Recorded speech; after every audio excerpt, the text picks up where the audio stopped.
Hello my dear friends, I hope you all are doing good. This is Prashant Mauni and I welcome all of you to StudyIQ. Now today is Saturday, dear friends, and I would like to share one thing with you guys, and I think that once you know about these things, then it will help you with understanding how things work. Basically on Saturdays you don't find that many news pertaining to finance world, and because you know the stock markets and other countries with which we deal in terms of money and everything are generally having a sort of day offs. The other thing is that once you know about how news are produced from PIB, or you can say these ministries, then it will help you to understand what things are important. I believe that if you know the background of how things do takes place, then this will help you to be more, you can say, in line, or your preparation will be a bit focused. So on Saturdays you don't find this sort of financial news that much, and the ministry news are also limited in numbers and things like that. But I must say, the reason, as I told you, I am explaining this thing to you only to give you a bit of knowledge regarding how things work, right? It does not mean that you can skip Saturday's news and Sunday's news altogether. Not at all. That is a sort of suicide if you are doing this thing. So please do take it seriously. I'm not suggesting to skip these things. What I'm saying is that you don't find them in that quantity. Anyways, dear friends, I have a bit of different challenge today for you guys, and rather than identifying a face, you have to identify the type of this cap, right? This cap has been in news, and it has been news for a little bit of rather than, let me not give any sort of hint. It has been in news, that's it. And you have to name the type of this cap, and you also have to name the state from which this cap is associated. And many times you would be thinking that this is all for entertainment and things like that. Not at all, dear friends. What happens is that we know that every state of our country has their own way of dressing, right? They have their own attire, and they have their own food and things like that, and these things are part of our diversity and part of culture and tradition of our country. So these things are important in terms of your examination. You find this sort of questions pertaining to art and culture and things like that in your prelims as well as in your mains examination. Because if you don't know that this, if you are not familiar with this diversity, then trust me, you would never be able to have that good grip, right? You'd be able to understand many things about India, but you know that glitteriness, or that shining that is required will be lacking a little bit.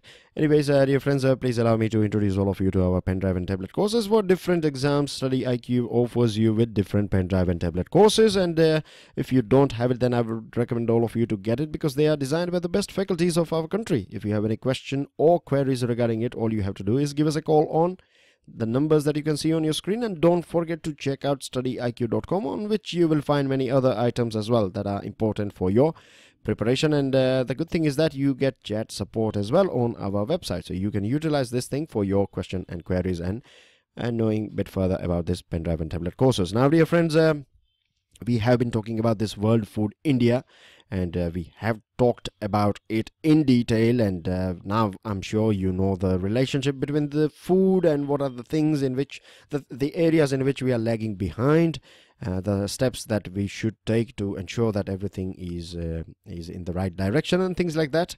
And here you can see the news is pertaining to Guinness World Record that India has made, and this is pertaining to, again, World India Food.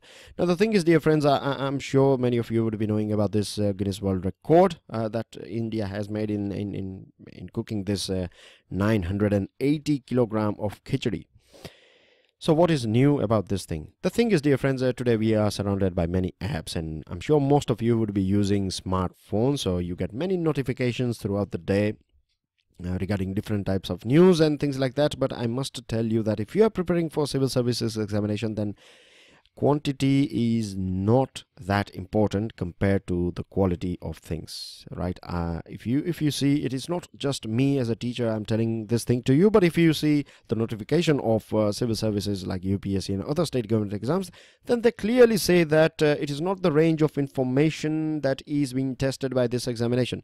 It is your in-depth understanding on different important issues that are going on around in your surrounding, right? So this is an important thing to understand here. Now, generally speaking, what happens is people will try to remember more. Students who have just started, or if they are not well familiar with this whole game of preparing for civil services examination, they would be noting down the weight of this 980 kilo, and it was a khichdi, and it was designed by, or it was made by, in fact, chef Sanjeev Kapoor, who is a very famous chef, no doubt, in our country and around the world as well. These are important items, no doubt. You should be aware about this sort of things, but you have to analyze things. If you don't analyze things, dear friends, then you would never understand the hidden meaning behind these things. And you cannot do analysis of 50 things a day, and that is not right as well. That won't be a right strategy if you ask me. What I would recommend is you should take important items only, and that's what we do here on PIB and the Hindu analysis that is being provided to you guys.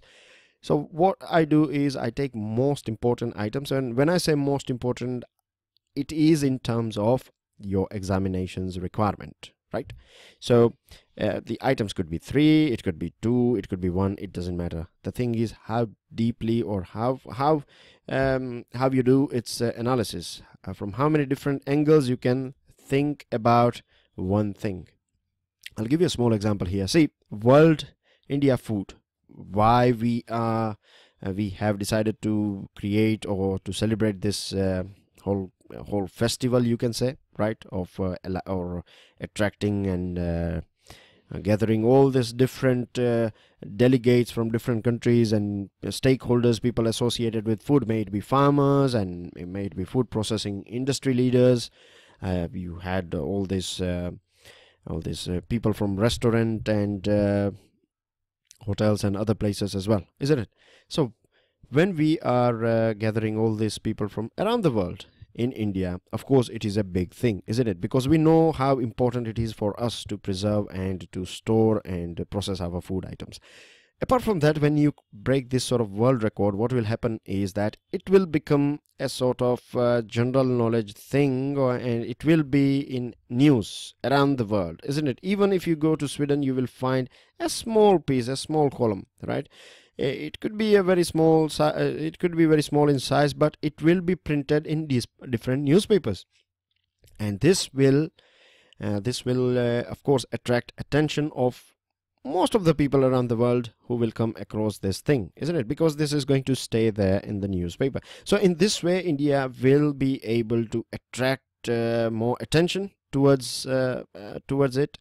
And this will help to achieve our target or whatever goal we have pertaining to this World Food India, isn't it? So this is a hidden meaning behind it. You know what I mean? This is how things will take place, and this is a sort of a small example of reading between the lines. Moving on to another item, dear friend, and this is very important as well. This is coming from Home Ministry. Now, Home Ministry or the central government has decided that it will provide 700 crore rupees, which is not a small amount at all, and this will be provided for the development of Maoist affected districts of Chhattisgarh. Just Maoist affected districts of Chhattisgarh are going to get 700 crore rupees, which is a huge amount. And dear friends, if you see the picture here of our country, you can of course spend good amount of time once you download this lecture slide, but I will take you through some most important items. You can see here that Jammu and Kashmir and parts of northeast India are not affected by this Maoists, right? But they have their own different issues, like for example here we know it is the terrorists, right, that are sponsored and supported by Pakistan that are creating a sort of disturbance in this Jammu and Kashmir state of our country. The other thing is, if you see here, there are some few states they are painted in red. Some of them the shade is a bit dark red, and some of them are a bit in light color.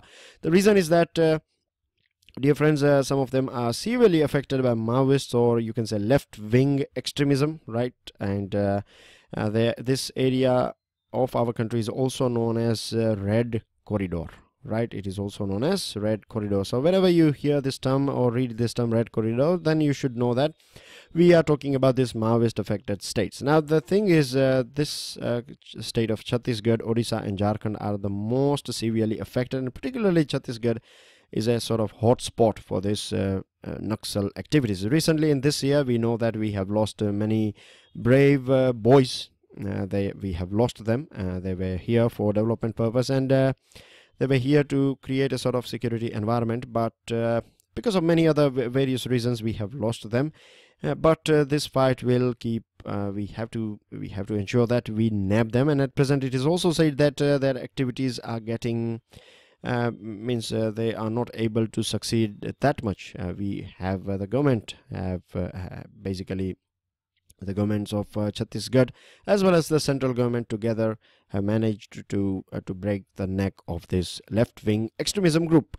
Now the thing is, dear friends, see, this money will be provided. It will be in small installments, you can say, for next 3 years under the special central assistance scheme. The other thing is that see here, it will be spent after road and telephone connectivity and other public welfare beneficiaries. The reason is that, dear friends, even today as well, if you go to many pockets of this Chhattisgarh, Odisha and Jharkhand and other states, even today the villages or these villages that you see there, they don't know anything about India. You would be surprised, quite surprised, right? They don't have any sort of net connectivity, telephone connectivity, anything like that. Their life is confined to that particular area and the jungle that are nearby that villages. So they don't know anything about the outer world. The other thing is that if they need anything, right, then these things are being provided by this Naxal people. And because of that thing, the people of these villages feel that it is the Naxals who are their well-wishers and not the government. But we have to change this thing, right? We know it very well that this Naxal people have their own agenda. They use all the force and gun. And because of this Naxal people, we are not able to develop this area. And because of this thing, many citizens of our country, these villagers, are not able to enjoy all the things that are enjoyed by the other citizens of our country. So what is the best strategy to sort this thing out? Of course, we have to first of all create a sort of secure environment, or we have to ensure the security of the areas that are affected or are under the control of these Naxals. And once we secure this or cordon this area, then quickly we have to ensure that we provide all these infrastructure benefits, and with them we have to provide other benefits as well. And if we are able to win the mind and heart of the people, then we would be able to have a bit of success here. Then this news are coming from Finance Ministry, and it is pertaining to Reserve Bank of India's latest statistic. It indicates that since demonetization, the cashless transactions have gone up, right? There is a rise of 13.5% in terms of value. And if we talk about the state of Tamil Nadu, then see, it used to have 26%, but since demonetization, 44% of transactions are done by digital mode. So we can roughly say that 50% transactions are done here, which is a good thing. And there are many countries around the world, like Scandinavian countries, they have somewhere around, if we talk about Sweden, then 95% or more than that of transactions in the country of Sweden is done by digital mode. In fact, Kenya as well, right, somewhere around 80 to 85% of transactions are done via digital mode. And if Kenya and other countries can do it, then IT Hub, a country known for its information and technology prowess, India should not lag behind. And see, I'll provide you a couple of benefits of this thing. See, digital transaction, with the help of it, will get more transparency. Of course, we know or we can trace who has spent how much amount of money where and after what purpose, etc. So it will, of course, increase transparency. Once you have this transparency, and once you have this transactions, digital transactions, then what will happen is that the informal areas will come under the purview of formal economy. So in this way, the parallel black economy will come down as well. And the more people coming under formal economy means more tax compliance. More tax compliance means the government, it will provide a window for the government to reduce the tax. The reduction in tax will, of course, turn into saving. higher saving for the people. If they have a good amount of saving, then of course they will spend, and the sum of money will be invested as well. So in this way, it will give a boost to GDP. And I have a question as well for you guys. And this question is pertaining to less cash or cashless. Of course, the meaning are different. Right? When we talk about less cash, then you have both thing, and when you say cashless, then you are completely digitized. But you can, roughly speaking, say that we are talking about digitization. So what are other benefits? You have to provide it in points. Then where do you find a city called Kirkuk, and why it has been in news? Discuss very briefly, and name two rivers of Iraq. I have made a small mistake here. It should be rivers, not a river. So 2 rivers of Iraq. And with this, dear friends, don't forget to subscribe, share, like, pass your valuable comments, and keep your environment green and clean. Jai Hind.